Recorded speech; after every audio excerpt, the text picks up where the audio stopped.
Olá, sejam bem-vindos a mais um HFC Cast. Eu sou a Mônica Camolese, jornalista, e hoje vamos falar sobre corrida de rua.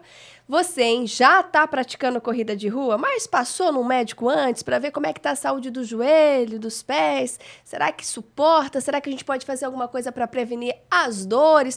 Ou já está lesionado aí e teve que deixar a corrida de rua de lado? Pois é, hoje nós estamos recebendo aqui nos nossos estúdios o Dr. Daniel Mello, ortopedista, que vai nos ajudar um pouquinho, né, nessa prevenção e para que a gente continue fazendo a corrida, principalmente quem gosta, né, a corrida de rua. Seja bem-vindo, doutor. Muito obrigado, Mônica, equipe. Sempre um prazer estar aqui. É minha segunda vez, né? É verdade. Então é sempre um prazer estar disseminando um pouquinho de conhecimento, aquele pouquinho que eu sei. Que bom. E falando sobre um tema que é importante, que é a corrida, ela tem um aspecto físico, né, de saúde, mas ela tem um aspecto social também, então é um tema bem legal. E cresceu muito, né? A gente vê hoje muitos adeptos à corrida de rua, muitas pessoas que às vezes nem praticavam atividade física e se encontrou na corrida. Eu acho que a corrida já vem há uns 20 anos que ela vem crescendo e popularizou mais. Ganhando. Eu acho que a pandemia, como as academias fecharam, as pessoas começaram a ir para a rua também, né? Então, eu acho que Teve esse boom, né? O boom, tanto o ciclismo quanto a corrida, e muita gente que começou, gostou, e aí você vê até as crianças agora, né? Temos algumas corridas, que são as corridinhas, então o pessoal estimula as crianças, meus filhos pequenos já correram também. É isso aí. E é legal vai entrando, assim, desde pequeno eles vão acostumando com o esporte, né? Exatamente. E se procurar, praticamente todo final de semana, seja na cidade ou nas cidades vizinhas, tem essas corridas mesmo, né, organizadas, ou então as pessoas acabam indo correr, né, nas áreas de lazer, nas praças, acabam nas ruas mesmo ali, fazendo os grupos, né, de corrida para treinamento, então as pessoas acabam correndo e passou a ser uma atividade rotineira aí para as pessoas, o que é bom, né, ter atividade física, né, doutor? E a cidade nossa, ela é abençoada, né, a gente tem um rio bonito, uma margem ali maravilhosa, temos áreas de lazer boas, temos a Exalc também, que tem muita gente que corre lá dentro. Então, somos abençoados. Mas, para correr, a gente precisa saber de algumas coisas, né? Principalmente na questão da saúde, doutor. Porque também não adianta a gente começar com tanto gás, eu quero correr, mas sem ter nenhum direcionamento ou uma orientação médica, uma avaliação que seja. E aí depois se lesiona e fica um tempão sem poder fazer nada, nenhum tipo de atividade. Para começar, doutor, principalmente, né, quem está pensando, depois a gente já vai falar de quem já se lesionou. Quem já está no meio. Mas quem está aí pensando, a corrida poderia ser realmente uma coisa social, é em grupo, né, me incentiva a fazer, mas o que eu devo me preocupar, né, pensando na questão da saúde mesmo, doutor? Assim, a saúde ela é um esporte democrático, então todo mundo, teoricamente, tem condições de correr. Dificilmente alguém tem um impeditivo, a menos que tenha uma doença estabelecida. Mas a partir do momento que uma pessoa saudável, ela se cuida, ela pode começar a correr. Orientação, sempre procure a ajuda de um especialista, ou um grupo de corrida, um educador físico, sempre começa com alguém que entenda para você fazer as transições, ninguém que sai correndo.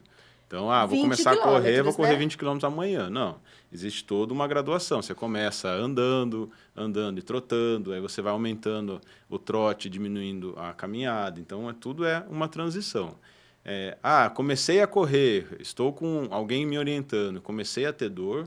Na primeira dorzinha, já vai no médico, já procura um médico para poder avaliar, sabendo assim, se tem alguma coisa que você não sabia. Se existe algum problema, alguma doença que você não sabia que você tinha e que merece alguma atenção. Eu quero começar a correr, preciso ir no médico? Acho que assim, é interessante, dependendo da idade, um cardiologista, então para ver como é que está a saúde do coração. Ortopedista, se você é saudável, começa.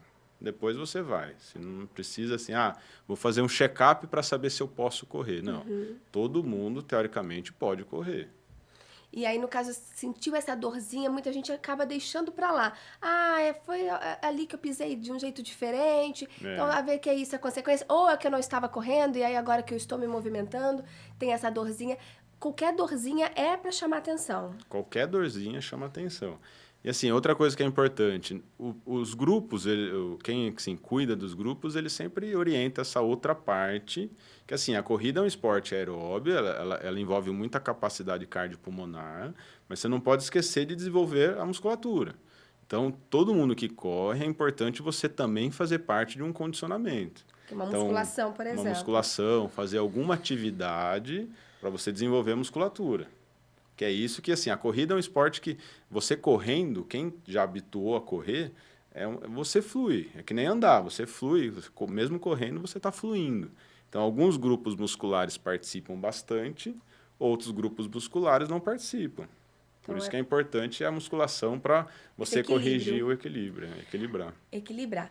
Agora, doutor, o que pode acontecer caso a pessoa realmente sinta dorzinha e vai seguindo, vou para a próxima, não vou parar, tem outro campeonato, eu quero ir, quero participar, Comum. E vou indo, e, o que é comum, né? Muito. O que pode acontecer? Quais são as principais, né, doenças que acabam aparecendo por falta desse cuidado, por falta desse olhar? Assim, ó, de início, as primeiras alterações normalmente é alguma coisa que a pessoa tem e não sabia.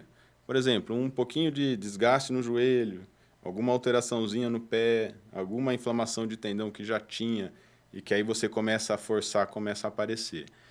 Quando a pessoa já começou a correr, já está num volume um pouquinho maior, aí algumas tendinites. Então, principalmente tendinopatia do glúteo, que é a musculatura do quadril. Você pode ter uma tendinopatia no patelar, que é a musculatura do joelho. Existe o joelho do corredor, que é muito comum, que é uma inflamaçãozinha de atrito. Então, existe um tecido que passa do lado do joelho, que ele atrita num ossinho que é mais proeminente e inflama. Então, isso é decorrente de excesso de movimento. Aí é importante alongamento, é importante condicionamento. E todo mundo que corre, de certa forma, algum desses atritos... Vai gerar. Vai gerar? Vai. Uma hora vai. Mesmo assim, no consultório, dificilmente procura ortopedista quem está começando. Tá? Assim, o normal das pessoas é procurarem... Quando já não conseguem mais correr. É o corredor, porque assim, normalmente quando começa a ter uma dorzinha, a pessoa desiste. Ela vai mudar de esporte. Então, aquele que já corre, aí você tem aquele corredor que corre... As corridas mais comuns, elas têm 5, 7, 10 quilômetros. É o cara que corre, ou a mulher que corre 10, e aí alguém fica na cabeça, viu? Vamos para uma meia maratona. É 21, dá para correr um pouquinho mais. E realmente, aí a pessoa começa a treinar. Aí no volume do treino, começam a aparecer algumas lesões. Uhum. E aí é a hora que ela procura... o médico para falar, viu, mas eu quero correr mais, eu não consigo. Aí, normalmente, é esse o público que mais procura ortopedia. E, geralmente, doutor, para tratamento, seria fisioterapia? Seria algum tipo de cirurgia? Algum procedimento, né, menos invasivo? Assim, 95% das vezes é muita orientação, porque a corrida, eu costumo falar muito isso para paciente, você tem a parte física e a parte mental. O físico é o que mais pega no começo. Então, assim, eu vou começar a correr. Você corre 1 quilômetro, 2 quilômetros, o físico ele começa a pegar. Você começa a passar disso, aí é o mental. Que aí você fala, nossa, você fica pensando. Depois que você passa de um certo ponto, o cérebro ele entra num volume tão grande que você não percebe mais. A pessoa que corre, nem dor ela percebe. Começa a doer um pouquinho o joelho, ele corre e o cérebro já está programado a correr. Entendeu? Então, é a diferença do mental para o físico. Só que se a pessoa que está correndo, não começa a prestar atenção no físico, e aí você começa a ter lesões que depois dão mais trabalho de recuperar. Uhum. Mas, assim, 95% das vezes é readequação, é fisioterapia, é melhorar um pouco o alongamento, é fazer um pouco mais de condicionamento físico. Então, diminuir um pouco, a gente nunca recomenda a retirada do esporte. Parar. Não, normalmente a recomendação é o quê? É você diminuir o pace, é correr numa velocidade mais baixa, é correr menores distâncias. Então, é você diminuir um pouco o volume e a intensidade para fazer as adequações e depois seguir com a corrida. E tem casos que chega a só uma questão cirúrgica mesmo? Corrida, normalmente a pessoa para. Antes de chegar nesse ponto. Antes. Porque não aguenta. Não aguenta e para. Aí, dor. Quando você fala assim, tem que operar, e normalmente a pessoa fala, então eu vou mudar de esporte. Aí muda de esporte. E aí, mesmo que ele já tivesse com a dor, ele parou, isso tende a melhorar porque ele parou com a Porque parou corrida. com o estímulo. Normalmente é relacionado a algum estímulo. A menos que a pessoa tenha alguma, por exemplo, o que eu falei da artrose de joelho. Tem um desgaste no joelho, que aí você acaba indicando uma cirurgia, mas não foi a corrida que desencadeou. Já vinha. Era um processo que já vinha e depois acabou tendo que fazer algum tratamento. Esse negócio da artrose, esse atrito, ele vem de família, doutor, hereditário ou não necessariamente? Existe uma carga genética grande, então existe uma herança familiar. Tanto que, assim, tem pacientes que já operei a mãe, o pai, operei o filho, então o irmão, a tia. Então, existe uma característica genética que é principalmente a parte do colágeno, e existe parte mecânica, que é a anatomia da pessoa, existe a parte ambiental, por exemplo, uma pessoa que trabalha subindo e descendo muita escada, uma pessoa que pega muito peso. Então, aí são os fatores externos, né? Aquilo que é o meio ambiente que ela vive que pode prejudicar. Existe a parte de peso, sobrepeso, obesidade, existe a alimentação. Então, junto com a população está envelhecendo, né? A pirâmide etária do Brasil está invertendo hoje. Aumentou, né? A gente tem mais idoso, sim, está tendo cada dia mais idoso. E muito mais idoso que a gente tem hoje em dia. E aí, com isso, acaba surgindo mais esse desgaste, porque mais tempo se passa, né, doutor? Sim. E, assim, o que eu estava falando da alimentação. E, assim, a nossa alimentação vem mudando muito. Então, o que a gente comia antigamente para o que a gente come hoje, então isso também vem alterando muitas coisas no nosso organismo. Interfere demais. Muito. Parte Isso hormonal, na questão parte óssea também. Com certeza. Na qualidade óssea. Com certeza. Tive recente, a gente estava falando num congresso de osteoporose, falando bastante da parte do leite, né? O leite, ele é uma fonte importante de cálcio, mas ninguém mais quase toma leite. Leite é um alimento que era um super alimento e agora virou um alimento que é condenado, né? Bem restrito, assim, né? E quando toma tem que ser o desnatado, ou não sei o quê, ou não sei o quê.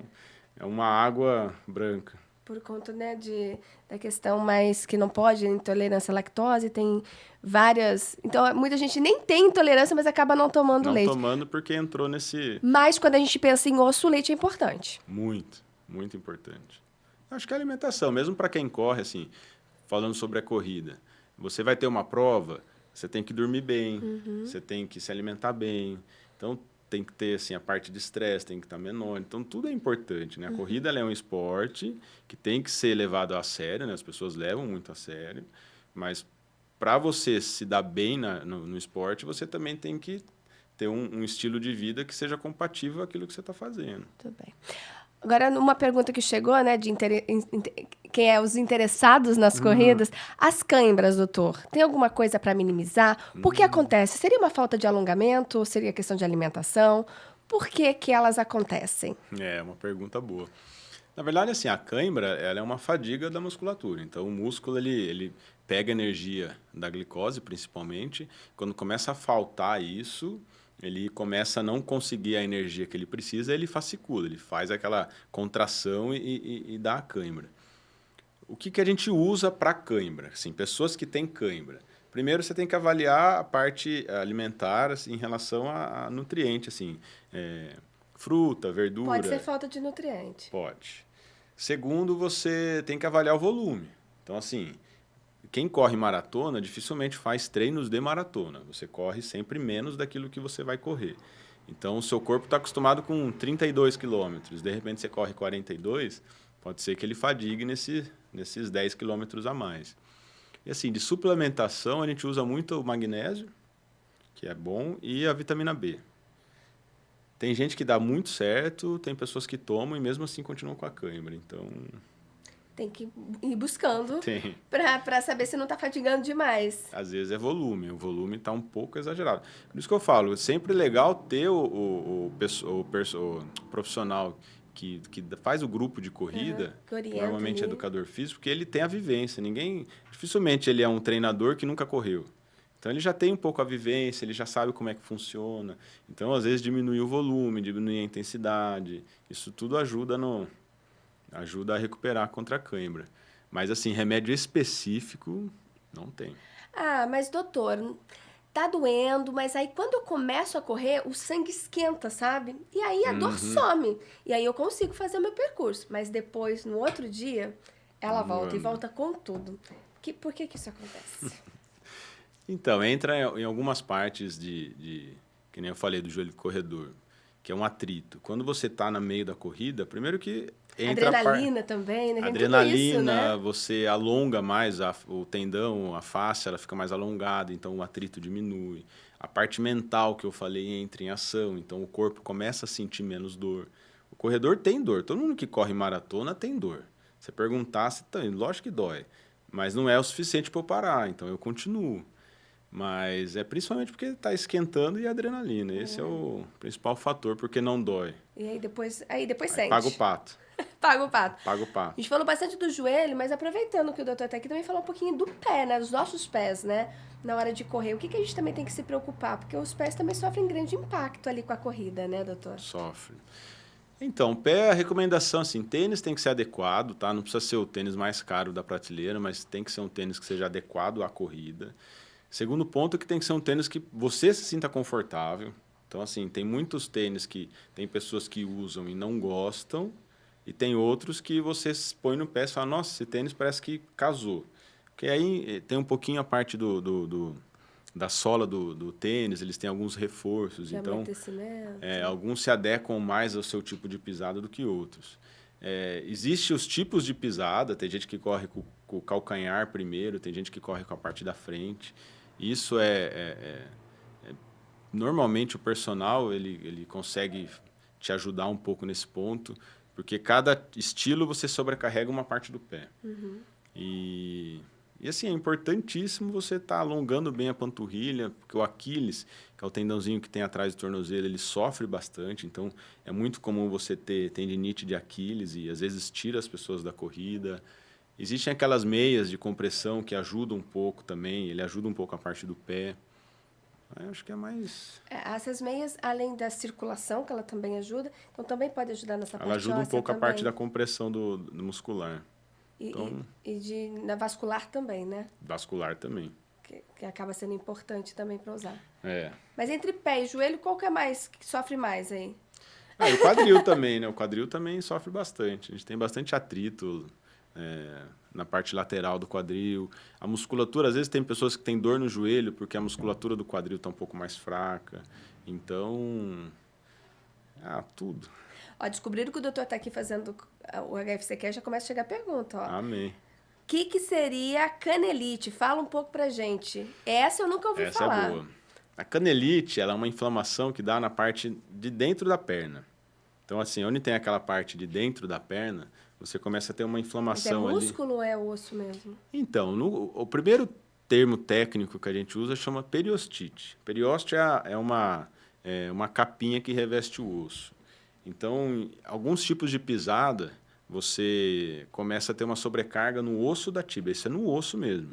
E essa sobrecarga no osso inflama primeiro a membrana do osso e depois essa inflamação ela vai seguindo para o osso. Então, a periostite ou a canelite, ela pode virar uma fratura por estresse.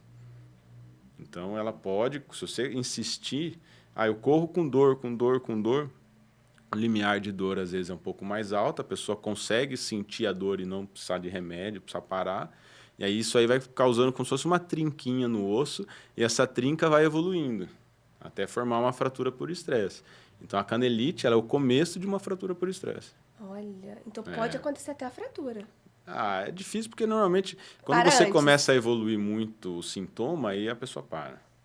Uma hora ela vai parar e a gente teve não é corredor, mas o Giba, que foi um ídolo do vôlei masculino, ele chegou a operar por isso. Tem uma hora que fixaram a tíbia dele justamente para você tirar o fator mecânico ali e ele voltou às quadras. Então, e quando a gente fala da corrida de rua, né, muitos acabam parando mesmo porque já sentem essa dor e aí não prossegue esse tratamento. Aí quando a gente fala do Giba, fala que é um profissional, depende daquilo, então tem que ter um conserto, né? Tem que resolver de alguma forma. A corrida para. Muita gente, você conversa com muitas pessoas que corriam e pararam, você conversa com pessoas que corriam, pararam por motivos, às vezes, de trabalho, alguma coisa assim, querem voltar, mas às vezes tentam voltar, mas não conseguem, porque a cabeça está com 20 quilômetros, mas o corpo está com 1. Então, até você fazer a mente acompanhar o físico, demora um pouquinho. Então, para ser duradouro na corrida de rua, para não ficar somente na empolgação inicial, né, de começar ali depois de 6 meses, 1 ano, ter que parar, o importante é de pouquinho em pouquinho, para o corpo ir se acostumando e não ter essa sobrecarga tão rápida, né? O que eu aconselharia, assim, para quem quer começar, de pouquinho em pouquinho, pega um grupo, amigos, que eu acho que isso aí estimula bastante, pega um profissional que vai orientar, vai te ensinar, porque a corrida também tem seus truques, né? Então, suas dicas, sua técnica, então, que vai melhorar a maneira que você corre, para gastar menos energia, fazer a parte do condicionamento, fortalecimento muscular. Acho que fazendo tudo isso tende a sempre a evoluir bem. E eu não posso deixar de perguntar que muita gente também acaba tomando os medicamentos. Esse aqui é para fortalecimento ósseo, esse aqui é para não doer. Existem, né, vários medicamentos, porque o meu amigo faz já há 3 anos, toma, nunca deu a dor no joelho dele. Gostaria que o doutor falasse um pouco disso também, da importância e do perigo que pode ser muitas vezes, né? De repente tá tapeando aí alguma coisa que deveria ser tratado. Assim, na verdade, existe muito... Quem corre toma muito colágeno, né? Colágeno é o queridinho de quem corre. E pode, doutor? O colágeno ele é um suplemento que, assim, ele tem uma segurança muito alta sobre efeitos colaterais. Então, a chance de ter algum efeito colateral é quase zero. O grande problema que eu falo o colágeno ele faz mal para o bolso, porque ele não é barato. E, assim, não tem nenhum trabalho, não tem nenhum estudo científico que comprova que ele previne alguma coisa. Então, assim, o que tem de trabalho, que também existe algumas discordâncias, pessoas que têm desgaste articular podem ter um alívio da dor usando o colágeno. Mas ele não melhora a cartilagem, ele vai prevenir que a cartilagem se deteriore. Ele não tem nada comprovado que isso funcione. Então, assim, tomam um colágeno, mas é mais para falar que está tomando alguma coisa do que efeito. O que tem efeito... Talvez é mais psicológico, sim, né? Mais que faça placebo. Efeito. O que tem efeito, assim, na parte de muscular é a creatina, que nutricionista passa bastante, que a creatina ela ajuda nessa parte de recuperação muscular. Então, para quem corre num volume mais alto, é um suplemento legal para se tomar. O resto não tem assim evidência nenhuma que vai mudar alguma coisa. Então, precisa procurar uma orientação, nem que seja nutricional nesse caso, É, para e saber o quanto também tomar, né? A quantidade e tudo mais. Eu acho que entra muito essa parte alimentar. Então, as pessoas têm muita, hoje em dia, essa mania, todo mundo, né? De querer o suplemento, mas evitar o que funciona. Então, até tem um trabalho recente que fizeram, comparando quem toma algum suplemento e quem não toma. Às vezes, a pessoa tomando suplemento, parece que ela está mais imune às coisas. Então, ela fala, eu tomo o suplemento, então eu posso comer uma coisa a mais. Parece que o suplemento deixa ela imune a outras coisas. E não é assim na prática, E não né? Não é porque você toma também que você pode acontecer a mesma coisa. Não existe evidência nenhuma de suplementação para isso. Entendi. Outra coisa, sobre as infiltrações, doutor. Muitas, né, acabam por conta do desgaste, a gente é indicada a infiltração. Fala um pouco disso pra gente, doutor. Assim, infiltração... É tanto no pé quanto no joelho, né? Ou é mais no joelho? Quadril e joelho. Quadril e joelho. Mas joelho é o queridinho, assim, é o que mais funciona. A infiltração é um tratamento. Então, hoje a gente usa muito o ácido hialurônico, que é um análogo ao líquido articular. Ele funciona muito para quem tem desgaste. Tá? Não tem função nenhuma em quem não tem. Seria, assim, um anti-cirurgia. Um anti-cirurgia. De prótese, e no é caso. O que tem, assim, hoje o ácido hialurônico ele tem postergado muito a cirurgia, principalmente no joelho. Então, assim, ele é para quem tem uma doença. Ele não é prevenção de alguma coisa, não. Você tem uma doença, ele funciona para tratamento da doença. Agora, eu vou fazer porque eu quero prevenir de ter artrose. Não, ele não tem função de prevenção nenhuma. Ele ajuda na parte de dor para quem tem a doença. Ponto. Então, assim, mesmo antigamente fazia-se muito corticoide, né? E o corticoide hoje, ele assim, ele está sendo meio banido porque você tem um pouquinho de lesão. Você aumenta a lesão a médio prazo. Então, a curto prazo, você melhora. Antigamente, o jogador fazia muito, né? infiltrava o joelho para poder jogar um jogo, só que depois de 1 mês, 2 meses, você piora o que você tinha antes. Então, hoje o corticóide ele é até doping. Em esporte de elite, ele é considerado doping. Porque você está fazendo mal para o jogador, você não está fazendo bem. Então, a prevenção é fazer com uma orientação, né, técnica, no caso, né, do educador físico para corrida de rua, estamos dizendo. Avaliação nutricional, isso tudo importa para que você consiga ter longos anos de corrida de longos rua. Quilômetros aí, né? Na corrida. Muitos quilômetros de corrida de rua. Devagar, né? Mas chega lá, né, doutor? Mas devagar. Encarar como um esporte, né? Uma atividade física que você precisa se preparar para ela. Então, entra tudo aquilo de dormir, comer. Tudo. Você tem que se empenhar para isso, né? E é importante que esses grupos tenham acesso a pessoa tem acesso a todas essas informações e orientações, né? Também. Normalmente isso eles acaba dão. ajudando. E só para a gente finalizar, a gente falou de joelho, falamos um pouquinho de pés. Quadril, para a corrida, a gente também tem que se preocupar com alguma coisa, doutor? Principalmente as tendinopatias. Esse é que seria? A inflamaçãozinha do tendão, do quadril. Só que assim, o quadril é aquela pessoa que já corre e está aumentando a velocidade. Esse é o paciente clássico. Então, ele já corre um volume bom, mas ele quer diminuir o tempo da corrida. Eu corro 15 quilômetros em 1 hora e pouquinho, né? 1h30, eu quero diminuir meu tempo. Aí ele começa a acelerar. Então, o que ele faz? Ele o passo começa a ser mais largo. Entendeu? A distância entre um pé e outro é maior.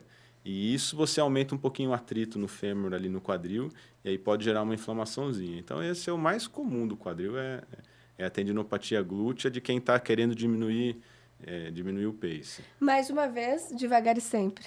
Devagar e sempre. Para não parar de vez, né? E conseguir fazer uns quilômetros aí, quilômetros e quilômetros. Mas de tudo, né? Se bem orientado, a corrida de rua é uma boa atividade, né, doutor? É uma boa atividade. Eu vejo assim, eu não corro, mas eu vejo muitos amigos que correm e se divertem bastante. Eu acho que é algo que... Prazeroso, né? É prazeroso. Precisa ser, né? O esporte, ele precisa ser prazeroso para a pessoa ter vontade de fazer, né? Sim, e os eventos são muito bonitos, né? Você vê, mesmo a São Silvestre, que é uma corrida muito tradicional no Brasil, ela é um evento bonito, você vê, assim, então, eu acho que é legal você ter essa cultura, né, de correr. É superar os limites, mas com responsabilidade. Superar os limites com responsabilidade. A gente teve até um colega de Americana, Santa Bárbara, que ele correu 365 maratonas em 365 dias. Meu Deus. Ele correu todo dia uma maratona. E aí? Então, ele foi super bem. Assim, ele era uma pessoa muito preparada, ele se preparou muito para isso, então ele virou assim, o trabalho dele. Ele teve lesão no meio, então teve acho que umas semanas que ele caminhou, então ele não conseguia correr, então ele foi caminhando. Mas ele andou ou caminhou 42 quilômetros durante 1 ano. Todos os dias? Todos os dias. É bastante, hein? Bastante. Haja fôlego. Joelho, pés, quadril. Ele teve uma inflamaçãozinha na pelve, se eu não me engano. Mas assim, isso é a exceção da exceção do extremo. Mas é importante, sim, quem quer correr, principalmente a maratona, que eu acho que é o ápice, né, tirando o triatlon, se prepara bem, porque entre 5, 10 e 42 tem um gap grande. Para isso. Só não adianta querer colocar um tênis qualquer e sair correndo pela rua aí sem nenhuma orientação, né? Olha, mas tem gente que faz isso, viu? Se você for pegar a corrida, você vê gente... Teve até um que correu foi de chinelo, né? Que virou notícia recente. Né? Mas aí... Não é recomendado. Não é recomendado, não, né? De jeito nenhum. Pode até virar notícia, mas não é recomendado. Não é recomendado. Depois, quem é que vai pagar o pato é a pessoa mesmo, né? Vai. As dores vão aparecer certamente, né, doutor? Aparece, não tem jeito. Muito bom. Doutor, quero agradecer a participação do doutor que agradeço. Aqui. Sempre esclarecedora a participação, né? Sanando, esclarecendo as dúvidas aqui. Obrigado. E a gente incentivando a atividade física, que é muito importante, principalmente quando a gente fala de ortopedia, né, doutor? Sim. É importante para tudo, né? Acho que a atividade física a gente tem que fomentar nas pessoas para prevenção, não só a parte ortopédica, mas parte de pressão alta, diabetes, colesterol, tudo isso altera com a atividade, né? Então, façam atividade, que eu acho que é importante. Muito bom. Doutor Daniel Melo faz parte do corpo clínico do HFC Saúde. Tem rede social também, né, doutor? Para quem quiser acompanhá-lo. Tenho, Dr. Daniel Melo. É Melo com 2 L's? Melo com 2 L's. Eu acho que é isso. Mas se procurar, acha fácil. Tem bastante engajamento. Informação lá também, tem né? Também. Muito bom. Obrigada, doutor, mais Obrigado uma vez. Vocês. Nós estamos aqui sempre de portas abertas, né? Para que a gente possa sempre estar levando mais e mais informação para a população. Muito obrigado, Mônica. Obrigada, doutor. E obrigada a você que nos acompanhou. Você também pode se inscrever no canal do YouTube do HFC Saúde. Lá a gente posta todos os nossos HFC Cast, então tem muitas entrevistas, muitas informações para a sua saúde e para o seu bem-estar. Muito obrigada e até a próxima. Tchau, tchau.